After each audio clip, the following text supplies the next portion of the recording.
Karibu sana popote pale ulipo. Ni nyakati nyingine tunakutana hapa kwa ajili ya kuja kuangaza habari zile mbalimbali kutoka hapa Channel 10 Plus. Mimi ni Juma Mohamed, ambatana nami katika kutazama habari za kitaifa, habari za kimataifa, sambamba na habari za biashara na uchumi. Wakati kwenye upande wa habari za michezo na burudani atakuwepo hapa Eden Bahati, mlinda mlango wa kisasa, kutujuza zaidi kiundani kurani hasa katika habari hizo za michezo na burudani. Karibu sana. Viongozi mbalimbali wa serikali, wanasiasa, viongozi wa dini na Watanzania wameungana katika misa ya kumbukizi ya miaka 5 ya kifo cha aliyekuwa rais wa awamu ya 5 wa Jamhuri ya Muungano wa Tanzania, hayati Dr. John Pombe Magufuli, iliyofanyika Chato mkoani Geita, ambapo pia ilifanyika harambee ya ujenzi wa kanisa Katoliki la Chato, huku Rais wa Jamhuri ya Muungano wa Tanzania Mheshimiwa Dr. Samia Suluhu Hassan ameagiza ujenzi wa makumbusho ya hayati Dr. John Pombe Magufuli ukamilike haraka kwa kuwa fedha zote zilizosalia kukamilisha jengo hilo, zaidi ya shilingi milioni 100 tayari ameshazitoa. Taarifa zaidi tuungane na mwandishi wetu Mrisho Sadeki kutoka mkoani Geita.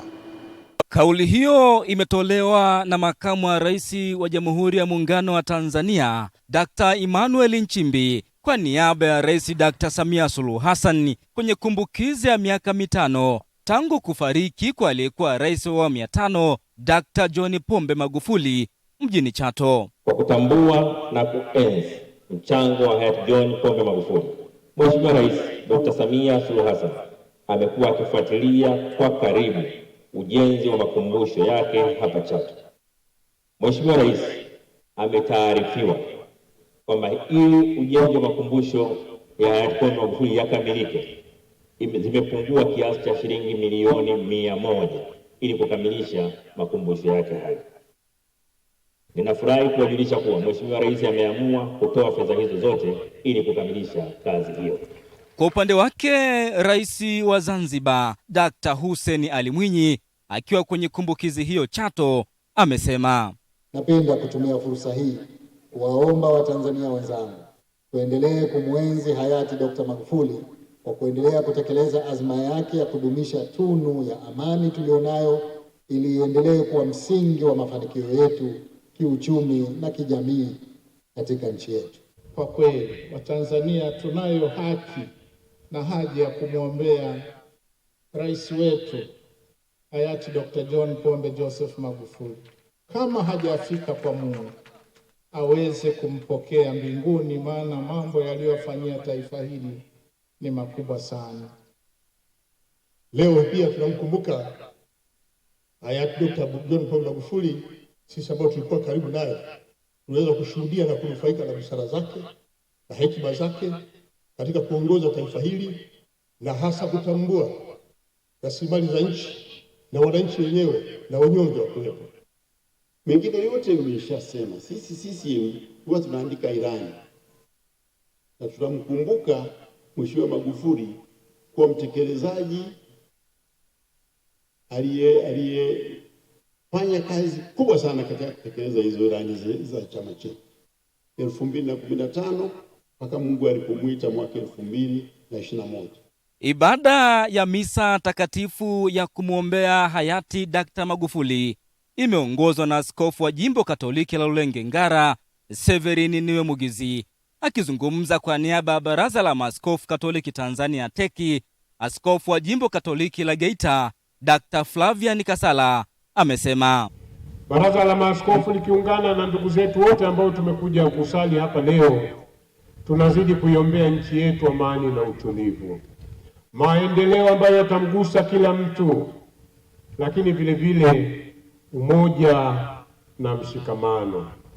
Katika utawala wake kuanzia 2015 mpaka 2021 kuna ndege mpya 11 zinunuliwa. Ilikuwa kila wakati unasikia, leo wanazindua Bombardier, kesho wanazindua Boeing. Ilikuwa kila wakati tunaona, na namna ambavyo ilisaidia sana kuongeza utalii, lakini pia na usafirishaji ndani na nje ya nchi. Basi ni makusudi ya Mungu, tulisema asante. Ila kwa yale ninayomkumbuka kwa kweli, kwanza alileta hospitali kubwa ya rufaa na tibiwa bure mimi kama mimi. Akitoa salamu za familia kwenye kumbukizi hiyo, mtoto wa hayati Magufuli Janet Magufuli amesema, leo tunapomkumbuka hayati Dr. Magufuli hatukumbuki tu kama baba wa familia yetu, bali kama mmoja wa viongozi waliobeba kwa uzito mkubwa jukumu la kuimarisha misingi ya maendeleo ya taifa letu. Wakati wa uhai wake, hayati Dr. John Pombe Magufuli alisisitiza nidhamu, kazi na uwajibikaji kwa kuongozwa na kauli mbiu yake nzito yenye maneno matatu tu: hapa kazi tu. Kutoka hapa wilayani Chato mkoani Geita, mimi ni Mrisho Sadik. Naam, asante sana Mrisho Sadiki kutoka mkoani Geita. Makamu wa Rais Balozi Daktari Emmanuel Nchimbi anatarajiwa kufungua maadhimisho ya siku ya miti duniani na kampeni ya upandaji miti kitaifa Machi 19 inayotarajiwa kufanyika huko mkoani Lindi, ambapo inaelezwa kuwa hadi sasa kuanzia mwezi Januari mpaka mwaka huu kupitia kampeni hiyo miti zaidi ya milioni 100 imepandwa nchini, huku mkoa wa Lindi pekee ukipanda miti milioni 1.2. Taarifa zaidi na mwandishi wetu Aidan Mhando kutoka mkoani Lindi. Mkuu wa mkoa wa Lindi Zainabu Telak akizungumza na waandishi wa habari mara baada ya kuongoza zoezi la upandaji miti katika shule ya wavulana Lindi iliyopo halmashauri ya Mtama, ambapo pamoja na mambo mengine anasema maadhimisho hayo yatafanyika katika viwanja vya Ilulu na kujumuisha maonyesho mbalimbali ikiwemo bidhaa zinazotokana na misitu. Tarehe 19 mwezi huu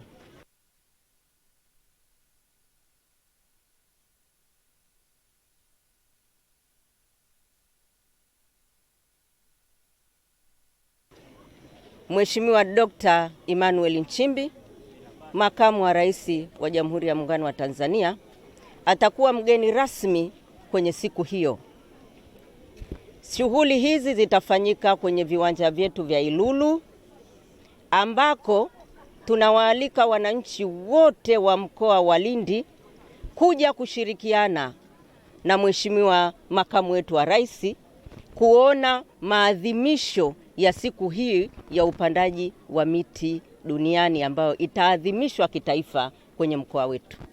Sisi kama wataalamu tunakuahidi yale maelekezo yako yote uliyatoa, tutashirikiana na wenzetu wa halmashauri kwa ajili ya kuhakikisha tunatunza miti hii ambayo imepandwa, lakini tunaendelea kuhamasisha na kuwezesha wananchi kupanda miti katika maeneo yao. Kuhusu kuotesha miti mingine ya mikorosho na miembe, mkuu wa mkoa huu anasema, na pengine kwenye mkoa wa Lindi tunaridhika kwamba tuna miti kwa sababu tuna mikorosho, na Lindi tukiwa hatuna miti, hatuna misitu, manake tumemaliza kukata mikorosho. Ndio maana tunawahamasisha sasa wananchi, tukiacha mikorosho tulionayo, tukiacha miembe tulionayo, sasa tuoteshe na miti mingine ili tupate matunda tofauti tofauti, ya ladha tofauti tofauti, tuwe na soko la matunda tofauti tofauti. Kauli mbiu ya maadhimisho hayo yanasema misitu ni uchumi endelevu, tuhifadhi kwa maendeleo ya taifa. Kutoka katika halmashauri ya Mtama mkoani Lindi, Aidan Mhando, Channel 10. Asante Aidan Mhando kutoka huko mkoani Lindi, na moja kwa moja tuelekee kutazama taarifa kutoka Mashariki ya Kati, ambapo Israel yadai kumuua Ali Larijani, mmoja wa viongozi wakuu wa Iran, na Jenerali Gurma Riza Suleiman, kamanda wa wanamgambo wa Basij, kufuatia mashambulizi ya anga yaliyofanywa na jeshi la Israel usiku wa kuamkia leo Jumanne nchini Iran. Haya yanajiri ikiwa ni baada ya kiongozi huyo kutoonekana hadharani kwa muda kadhaa, huku hadi sasa taifa la Iran likiwa bado halijathibitisha kifo cha kiongozi huyo. Hii ni siku ya 18 ya vita vya Mashariki ya Kati, mashambulizi ya anga ya Israel na Marekani kuendelea katika miji mikuu ya Iran na Lebanoni, huku milipuko kadhaa ikisikika Dubai na Qatar. Tukitoka kutazama taarifa hiyo, tuangaze habari nyingine, ambapo katibu mkuu wa chama cha wafanyakazi sekta ya kilimo na mashamba nchini TPAW John Vahaye amesema katika kuhakikisha wafanyakazi wanalindwa kikamilifu wanapotekeleza majukumu yao, chama hicho kimefanikiwa kuanzisha sera madhubuti zinazolenga kuwalinda wafanyakazi, hususan wanawake, dhidi ya vitendo vya bugdha za kijinsia. Taarifa zaidi na Michael Patrick kutoka mkoani Njombe. Akizungumza wakati alipoalikwa kuwa mgeni rasmi katika sherehe za wafanyakazi wa kiwanda cha TANWAT mkoani Njombe, Vahai amewasisitiza wafanyakazi wanawake kuendelea kufanya kazi kwa bidii, kutenda mema katika jamii pamoja na kuwa mfano bora katika malezi ya familia. Tumefanikiwa kuwa na sera ya jinsia mahala pa kazi. Tumefanikiwa pia kuwa na sera ya kupinga bughudha za kijinsia. Lakini pia tumefanikiwa kuingiza vipengele kadhaa kwenye mikataba yetu ya hali bora vinavyopinga ukatili wa kijinsia pamoja na ajira za watoto moja kwa moja. Tumekuwa pia na vipengele vya ulinzi wa wafanyakazi wanawake, hifadhi ya uzazi kwenye mikataba yetu ya hali bora. Awali mwenyekiti wa shirikisho la vyama vya wafanyakazi mkoa wa Njombe TUCTA, Mashaka Kisurila, amepongeza mahusiano mazuri yaliyopo kati ya chama cha TIPAU na wafanyakazi katika kiwanda cha TANWAT, akisema ushirikiano huo umechangia kujenga mazingira rafiki ya kazi na kuheshimiana katika utekelezaji wa majukumu. Kuwapongeza viongozi wa TIPAU mkoa, wamekuwa na ushirikiano na hata kutuheshimu na kutuheshimisha, kutualika katika forum ibaro ni upendo na mahusiano mzuri, na kwa sababu na wenyewe kwa nini imara. Mungu akubariki sana chairman pamoja na katibu wako mtendaji, uongozi wote wa wa TIPAU. Katika sherehe hizo zilizokwenda sambamba na kutembelea na kutoa msaada wa mahitaji mbalimbali kwa kaya za watu wenye mahitaji maalum katika mitaa ya Mpete na Kibena, wafanyakazi hao pia waliwasilisha risala yao kwa mgeni rasmi, wakiomba kusaidiwa kupatiwa mafunzo ya elimu ya kazi na maendeleo kwa wafanyakazi wa TANWAT wapatao 400 ili kuongeza ufanisi kazini. Ndugu mgeni rasmi, tunaomba chama cha TIPAU ngazi ya taifa kitoe nafasi za kupewa semina, elimu na mafunzo kwa wanawake zaidi wafanyakazi wa TANWAT juu ya sheria za kazi, eneo la kazi, kwa sababu kwa mwaka ni nafasi chache hutokea kwa wawakilishi wa TIPAU na ni mara moja kwa mwaka kupitia mafunzo hayo. Kutoka mkoani Njombe, Michael Patrick, Channel 10. Asante Michael Patrick. Tuelekee kutazama habari nyingine. Zaidi ya watu 400 wamefariki dunia na wengine kadhaa wakijeruhiwa baada ya kituo cha afya kushambuliwa nchini Afghanistan katika tukio linalodaiwa kuhusisha mashambulizi kutoka Pakistan. Msemaji wa serikali ya Afghanistan, Zabihullah Mujahidi, kupitia mtandao wa X amelaani vikali shambulizi hilo lililotokea siku ya Jumatatu, akilitaja kuwa ni la kinyama na linalokiuka haki za kibinadamu. Pakistan imekuwa ikifanya mashambulizi nchini Afghanistan hasa siku za hivi karibuni katika mji wa Kabul, ikidai kuwa serikali ya Afghanistan inatoa hifadhi kwa wanamgambo wanaotishia usalama wake. Itakumbukwa mapigano kati ya Afghanistan na Pakistan yalianza mwezi Oktoba mwaka jana, huku Umoja wa Mataifa ukithibitisha kuwa watu 75 walifariki dunia na wengine kufariki dunia mwezi Februari mwaka huu nchini Afghanistan. Kutoka huko tuelekee mkoani Kagera, ambapo mkuu wa mkoa wa Kagera Kanal Ramadhan Yahya Kido amezindua na kukabidhi vitendea kazi mbalimbali katika shirika la umeme Tanzania TANESCO mkoani Kagera, vikiwepo magari, pikipiki, bajaji yenye thamani ya zaidi ya shilingi bilioni 1, huku akiwataka watumishi wa TANESCO kutumia vifaa hivyo kuwafikia wananchi na kutoa huduma kwa wakati. Taarifa zaidi na mwandishi wetu Jacques Joakim. Akizungumza wakati wa hafla ya makabidhiano iliyofanyika katika ofisi za TANESCO mkoa wa Kagera, mkuu wa mkoa wa Kagera Kanali Ramadhan Kido amewataka watumishi wa shirika la umeme Tanzania TANESCO mkoa wa Kagera kutumia ipasavyo vitendea kazi hivyo ili kuboresha utoaji wa huduma za umeme kwa wananchi. Amesema kuwa anaipongeza serikali kwa kutoa vifaa hivyo ambavyo vimegharimu zaidi ya shilingi bilioni 1, na kusema kuwa vifaa hivyo vitakuwa sehemu ya kuwafikia wananchi wa mkoa wa Kagera kwa kutoa nishati ya umeme. Vitendea kazi hivi, kwa maana kwamba magari, bajaji, pikipiki, tutakapovizindua na kuvigawa kwa wafanyakazi wa TANESCO mkoa wa Kagera, vimegharimu jumla ya shilingi bilioni 1. Kwa imani yangu ni kuwa vifaa hivi vitasaidia kuboresha huduma na masuala ya umeme kwa wateja. Kumshukuru sana Mheshimiwa Daktari Samia Suluhu Hassan, Rais wa Jamhuri ya Muungano wa Tanzania, kwa juhudi zake za kuendeleza na kuimarisha shirika letu la umeme Tanzania kwa kulipatia vitendea kazi vipya na imara ili liendelee kuwafikia wananchi na kutoa huduma stahiki za nishati ya umeme kwa wakati. Kwa upande wake, meneja wa TANESCO mkoa wa Kagera amesema kuwa anampongeza Mheshimiwa Rais wa Jamhuri ya Muungano wa Tanzania Dr. Samia Suluhu Hassan kwa kutoa vifaa hivyo na kusema kuwa TANESCO mkoa wa Kagera walikuwa na changamoto ya vifaa vya usafirishaji. Rais wa Jamhuri ya Muungano wa Tanzania kwa kuwezesha TANESCO kuweza kutununulia vifaa hivi, lakini pia pongezi ziende kwa bodi ya wakurugenzi pamoja na management ya shirika la TANESCO kwa kuvinunua vifaa hivi, lakini pia kuvileta mkoani kwetu. Nyenzo muhimu sana katika utendaji wetu wa kazi, nyenzo mojawapo ni usafiri. Kwa maana tumepata usafiri, sasa naweza nikasema tukutane site, tunakwenda kupambana ili kuhakikisha wananchi wanapata huduma na kwa wakati. Serikali imetuwezesha tukapata hiki tulichokipata, na ninajua sio mwisho. Tutaendelea kufanya kadiri ya tunavyoweza ili tuweze kuhakikisha kwamba kazi zinaendelea vizuri.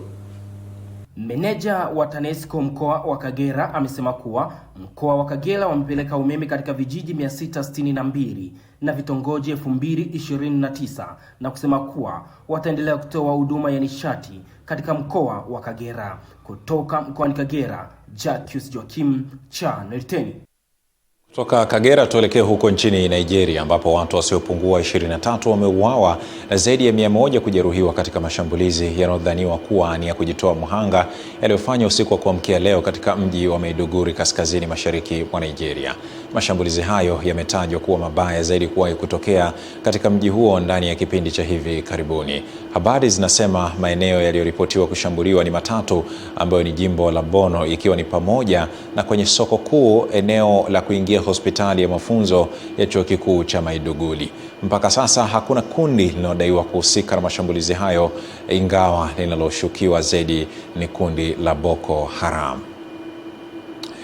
Tukatazame kwingineko. Mamlaka ya uhifadhi wa wanyamapori Tanzania TAWA kanda ya kati kupitia makampuni yake imevipatia vijiji vya Sasilo, Sanza na Sayuni katika wilaya ya Manyoni mkoani Singida msaada wa viti mwendo 25 wenye thamani ya zaidi ya shilingi milioni 3.5 kwa ajili ya watoto waliokuwa wakifichwa na wazazi wao ili wasiweze kwenda shule katika vijiji hivyo. Tupate taarifa zaidi. Aidha, TAWA wamekabidhi pia msaada wa madaftari kwa wanafunzi wenye mahitaji maalum waliopo katika wilaya ya Manyoni kwa lengo la kuwawezesha kwenda kupata haki yao ya msingi na ya kikatiba ya kupata elimu. Mwenyekiti wa wazazi wa wilaya ya Manyoni, Barnabas Joseph Mushi, amesema hayo wakati akipokea msaada wa vitimendo pamoja na madaftari yaliyotolewa na mamlaka ya uhifadhi wa wanyamapori Tanzania TAWA kanda ya kati. Nawashukuru sana TAWA kwa msaada mkubwa wa madaftari haya, vitimwendo kwa jamii yetu ya Manyoni. Tunawapa daftari hizi wazazi au mimi wanapoelekea shule, lakini tunashukuru sana TAWA kupeleka salamu zetu. Usichoke, tunaohitaji wengi. Naye afisa ujirani mwema kutoka TAWA kanda ya kati Winnie Kweka amesema pamoja na misaada mbalimbali wanayotoa, lakini wamekuwa wakitoa pia misaada ambayo huigusa jamii. Hivyo tumekuwa tunagusa jamii ili tuiwezeshe jamii kujikomboa kimaendeleo, kama hivyo tuliweza kutoa misaada mbalimbali, lakini tumetoa vitimwendo ili wale watoto ambao wana mahitaji maalum nao wapate elimu kama wengine, basi waweze kuja kuwa watu bora siku za kesho. Na hii inatusaidia sisi kupunguza hata wale watu ambao sio wale, hata watoto wao ambao pia tumewapa madaktari. Tumetoa madaktari haya kwa watoto wale wanaotoka kwenye mazingira yaliyo magumu ili wakafanikiwe na kupata vifaa hivi ambavyo vitawezesha wao kwenda vizuri shule na kupata elimu yao vizuri, ili kesho wao watoto walio bora, tutengeneze kizazi kilicho bora, lakini pia kizazi ambacho kitakuwa sishi na jamii, kwa sababu jinsi Wakizungumza mara baada ya kupokea misaada ya vitimwendo pamoja na madaftari, baadhi ya wazazi wakasema, nitoe shukrani zangu zote kwa niaba ya wenzangu ambao tumepewa zawadi kwa ajili ya vijana wetu waendelee kusoma na tunaomba tuseme asante sana. Nasema asante, zawadi hii tuliyoipata ili watoto wetu wakasome, na asante kutoka kwenye jumuiya ya wazazi. Nikiripoti Haya, asante Jumbe Ismail kutoka huko mkoani Singida katika wilaya ya Manyoni. Serikali wilayani Kaliua kwa kushirikiana na wadau wa mazingira na mtandao wa jamii wa usimamizi wa misitu Tanzania MJUMITA umeanza kutekeleza mkakati wa kupanda miti zaidi ya milioni 1 kila mwaka ili kukabiliana na athari za mabadiliko ya tabia nchi yanayosababisha ukame na uharibifu wa mazingira, huku ukiwataka wananchi kuacha mara moja ukataji miti hovyo na kushiriki katika kulinda na kuhifadhi misitu kwa manufaa ya sasa na vizazi vijavyo. Mwandishi wetu Adela Moses kutoka mkoani Tabora anaarifu zaidi. Ni mkakati wa serikali kuhakikisha kila wilaya inapanda miti kwa ajili ya kukabiliana na athari za mabadiliko ya tabia nchi, ambapo katika kuelekea maadhimisho ya siku ya mazingira duniani, wadau wa mtandao MJUMITA wameungana na wananchi wa wilaya ya Kaliua kupanda miti ya asili na kigeni zaidi ya 150 katika maeneo mbalimbali ya wilaya hiyo, ikiwa imejiwekea malengo ya kupanda miti 20,020 wilayani hapo. Na hapa afisa mradi wa mtandao wa jamii usimamizi wa misitu MJUMITA Bwana Manangu Salum anaeleza lengo la upandaji miti hiyo. Lengo kubwa la upandaji miti ni kurejesha maeneo ambayo yameharibiwa katika vijiji wetu, kwa sababu Kaliua kuna maeneo mengi ambayo yamevamiwa, kuna wakulima, kuna wafugaji na shughuli nyingine ambazo zinachangia uharibifu wa misitu. Kwa pia hii ni mojawapo ya njia ambayo itatusaidia kukabiliana na hili janga la ukataji wa miti ovyo. Na tumelenga sana taasisi za umma kama mashule, hospitalini na sehemu zingine ambazo watu wanahitaji miche. Akimwakilisha mkuu wa wilaya ya Kaliua, afisa mtendaji kata ya Ushokola Bi Neema Bernard anatoa kauli ya serikali ya kuwataka wakazi wa wilaya hiyo kutunza mazingira na kuacha kukata miti hovyo. Kiongozi wa shirika amenijulisha miti iko mingi na ile miti inagaiwa bure. Hivyo tuwatake rai kwenda kuchukua miti na kupanda. Lakini msisitizo wetu mkubwa, hii miti tunayopanda tuitunze. Kaliua kuna uvamizi mkubwa kwenye misitu yetu ya hifadhi. Kwa hiyo tunajitahidi sasa kupanda miti ili kurejesha sasa uoto wa asili ambao unapotea siku hadi siku. Na kwa Kaliua tumechelewa sana kupata wadau wa namna hii. Kwa hiyo tunawakaribisha popote walipo. Tunaahidi kwamba tutatoa ushirikiano kwa miti ambayo tumeipanda. Tutaitunza vile pasavyo ili iweze kukua na kutimiza azma ambayo ilikuwa imekusudiwa. Tunawashukuru sana kwa kuja hapa kupanda hizi miti, na pia tunaomba mtuongezee miti ya matunda. Shule yetu haina miti ya matunda. Kutoka hapa katika shule ya Isanja Ndugu iliyopo wilayani Kaliua mkoani Tabora, ambapo zoezi hili la kupanda miti limefanyika hapa pamoja na maeneo mengine ya wilaya hii, Adela Moses, Channel 10. Asante Adela kwa taarifa hiyo. Tuvuke maji tuelekee huko visiwani Zanzibar. Waziri wa Kilimo, Umwagiliaji, Maliasili na Mifugo wa Zanzibar, Suleiman Masudi Makame, amesema umefika wakati sasa wa serikali kuajiri maafisa ustawi wa jamii ili kusaidia serikali kurekebisha jamii. Amesema kuwepo kwa maafisa ustawi walio bora serikalini itakuwa ni kazi rahisi ya uongozi na usimamizi wa maendeleo ya jamii. Tupate taarifa zaidi. Ni maadhimisho ya siku ya ustawi wa jamii. Mgeni rasmi ni Waziri wa Kilimo, Umwagiliaji, Maliasili na Mifugo Zanzibar, Suleiman Masudi Makame. Akizungumza katika maadhimisho hayo, Waziri Masudi anasema ni muda sasa kwa serikali kuajiri maafisa ustawi wa jamii ambao watasaidia serikali katika kutatua changamoto za wananchi. Endelea kuielekeza serikali na kuishauri serikali ili kuweza kuajiri maafisa hawa wa ustawi wa jamii ili kuweza kurekebisha jamii yetu. Naibu Waziri Wizara ya Maendeleo ya Jamii, Jinsia, Wazee na Watoto, Zawadi Ambur Nasor, amekemea tabia baadhi ya watu kuwatenga wazee wao na kuacha kuwa omba mitaani. Alikwambia mkweo mama yako mchawi, ukaamini. Kumbe hataki ndani mwake mama yako akae. Lakini ili sasa akuroge kiakili akwambie ni mchawi na wewe uogopa kufa, basi unadhamana ndo hufi.